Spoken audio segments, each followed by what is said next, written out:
안녕하십니까. 교회력으로 오늘 마지막 주일입니다. 전례력으로 1년을 마무리하는 주일입니다. 예수님께서 재림하시는 날이 세상 마지막 날이고, 그날에 세상 모든 사람들이 자신의 일생에 대해서 평가를 받는 날이기 때문에 연중 마지막 주일인 오늘을 그리스도와 대주일로 지냅니다. 예수님의 재림날에 지상에 살았던 모든 인류는 공심판을 받고 영원한 생명으로 혹은 영원히 벌받는 곳으로 들어간다는 믿음을 우리는 가지고 있습니다. 이 영생에 대한 믿음은 신앙의 핵심입니다. 만일 이 영원한 생명에 대한 믿음, 신앙의 핵심인 이 교리 내용을 우리 교회에서 뺀다면 신앙의 실체는 사라지고 맙니다.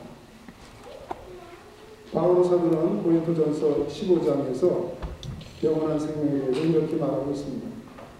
만일 죽은 자가 부활하는 일이 없다면 그리스도께서도 다시 살아나셨을 리가 없고, 그리스도께서 다시 살아나지 않으셨다면 우리가 전한 것도 헛된 것이요 여러분의 믿음도 헛된 것일 수밖에 없습니다.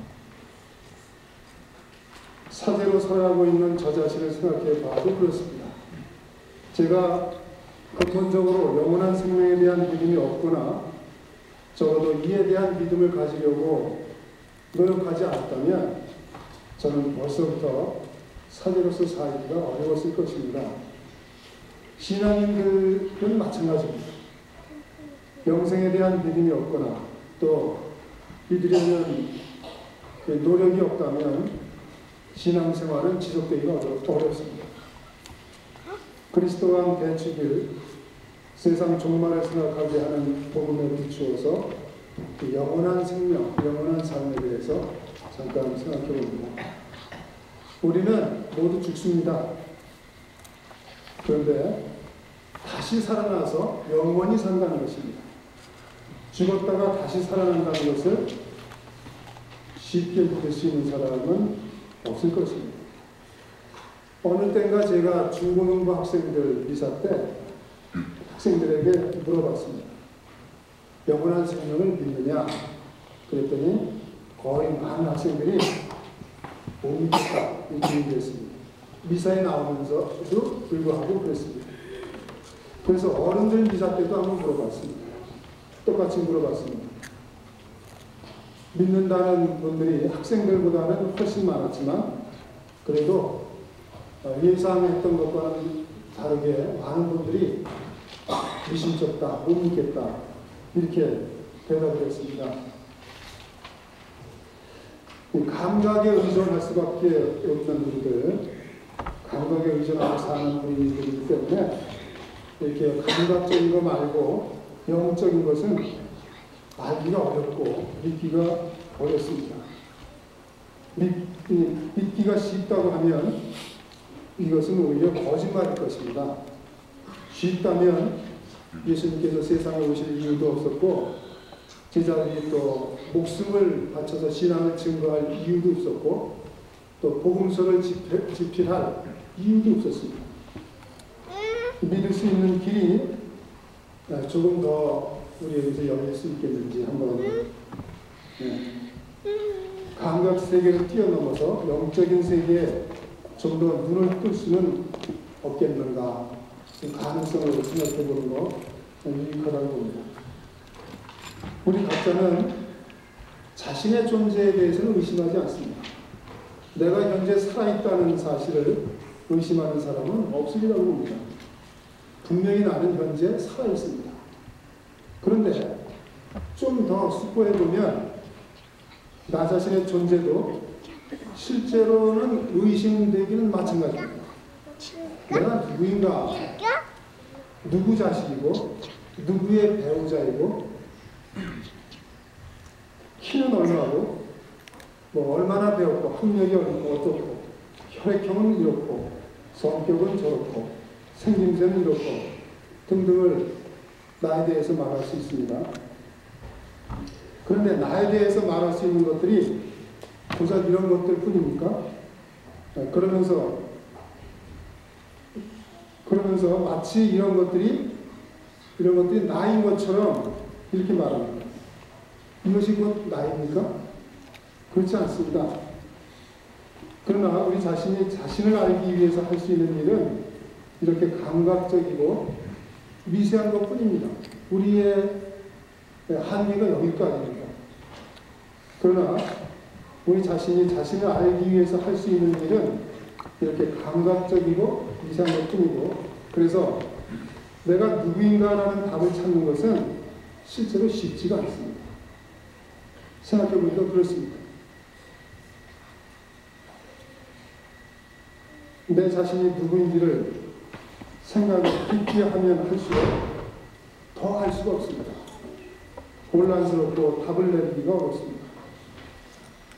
예를 들어서 내가 어떻게 생겨나게 되었는지 생각해 보는 것부터 시작해서 내 자신 모든 것에 대해서 의심하려면 한이 없습니다. 나의 오장육부는 어떻게 해서 생겨났는가? 욥기에서 말하듯이 내가 어떻게 눈을 가지고 볼 수 있는지, 또 코를 가지고 냄새를 어떻게 맡을 수 있게 된 것인지, 어떻게 해서 들을 수 있게 된 것인지, 만 가지 맛을 어떻게 구분해낼 수 있는지, 그리고 어떻게 해서 심장이 뛰는지, 어떻게 해서 숨을 쉬고 있는지, 음식물이 내 안에서 어떻게 소화가 돼서 에너지로 바뀌는지 알 수가 없습니다. 그래서 나의 존재에 대해서 알기는 어렵다.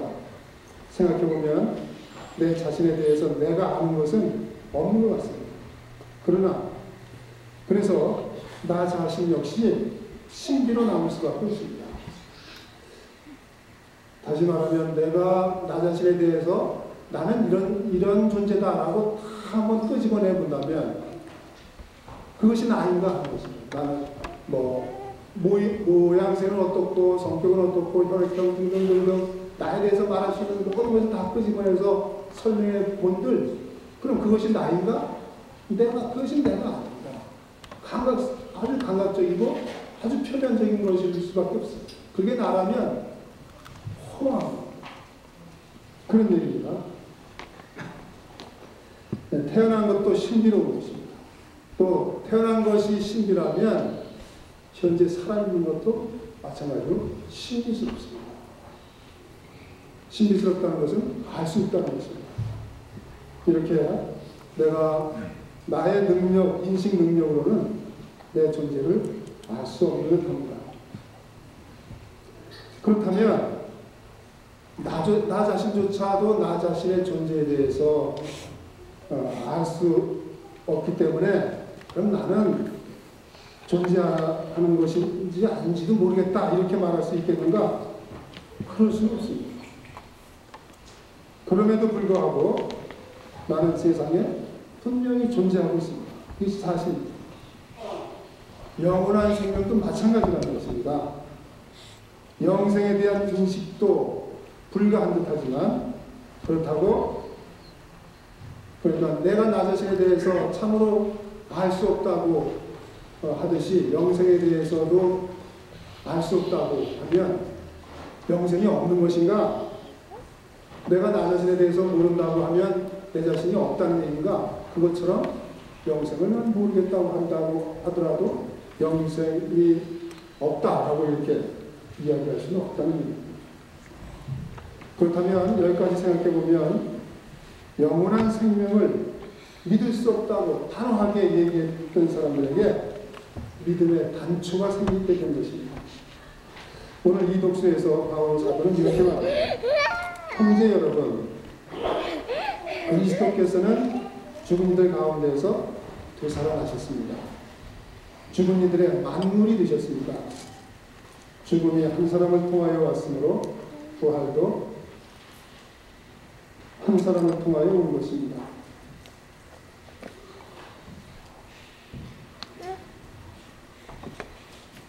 모든 사람이 죽는 것과 같이 그리스도 안에서 모든 사람이 살아날 것입니다. 이 말이, 이 바울의 이 말이 믿지 않는 사람들 입장에서 볼 때는 참 허무맹랑한 소리입니다. 바울 사도도 한때는 자신이 한 말을 하는 사람들, 특히 그리스도가 부활하고 우리가 부활한다는 말을 하는 사람들을 허무맹랑하다고, 그리고 이단이라고 해서 이들을 이런 이론을 주장하고 믿는 사람들을 잡아다 가두고 죽이는 일에 찬동했던 사람, 바울 사도도 그랬던 사람입니다. 그런데 그가 다마스커스 사건 이후에 이런 고백을 자신이 하게 될 만큼 180도 변화되었습니다. 이렇게 되기까지 바울 사도는 얼마나 많은 시간을 고민하고 갈등하고 혼란에 빠졌겠습니까? 성서에서는 대번에 바울 사도가 180도 변화된 것으로 나타나지만 어떻게 그렇게 될 수가 있겠습니까? 많은 날들을 고민하고 혼란스럽고 그랬을 것입니다. 영원한 생명에 대해서 믿는다는 것, 부활을 믿는다는 것에 대해서 그랬을 것임에 틀림없습니다. 우리도 그렇습니다. 그러나 우리는 희망을 갖습니다.